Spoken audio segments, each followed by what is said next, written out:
Ipinagdiwang kahapon ng Bureau of Fire Protection Bicol ang ika-34 na anibersaryo ng pagkatatag ng kanilang kagawaran sa isang hotel sa Daraga Albay. Kasabay ng pagdiriwang, pinarangalan din ang ilang individual at organisasyon na may malaking kontribusyon sa ahensya. Kabilang sa mga binigyan ng pagkilala ang DILG Bicol, DPWH Bicol, PNP Bicol, BGMP Bicol at BRHMC. Kinilala rin sina Sorsogon 1st District Congressman Maria Bernadette Escudero, Sorsogon 2nd District Congressman Attorney Manuel Fortes Jr., Iriga City Mayor Wilfredo Rex Oliva, Palanas Masbate Mayor Rosel Alvarez, Nabua Mayor Fernando Simbulan, Santo Domingo Albay Mayor Nomar Banda, Covillar Mayor Jorem Arcangel, Manito Mayor Jerry Arizapa, dating Tigaon Camarines Norte Mayor Pamela Fuentabella at Sinaga City Vice Mayor Gabby Bordado. Kasama rin sa binigyan ng pagkilala ang Kiwanis International Philippines Luzon, ALMX Construction at Ako Bicol Party List na aktibo sa pag-alalay sa naturang kagawaran.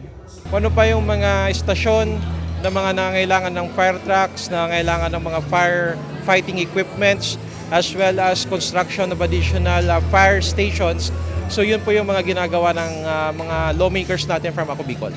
Ginawaran din ng parangalang BFP Albay, BFP Camarines Norte, BFP Catanduanes, BFP Masbate, BFP Sorsogon, BFP Camarines Sur at BFP Regional Office 5. Kinilala naman ang Kamalig Fire Station bilang Best Municipal Fire Station, Best City Fire Station ang Naga City Fire Station at Best Provincial Office of the Year ang Office of the Provincial Fire Marshal ng Camarines Sur. Ang pag-iwas sa sunog ay hindi lang obligasyon ng bumbero. Tandaan po natin, kung hindi nyo alam yung telephone number ni BFP, malilate din po ang aming pag-responde.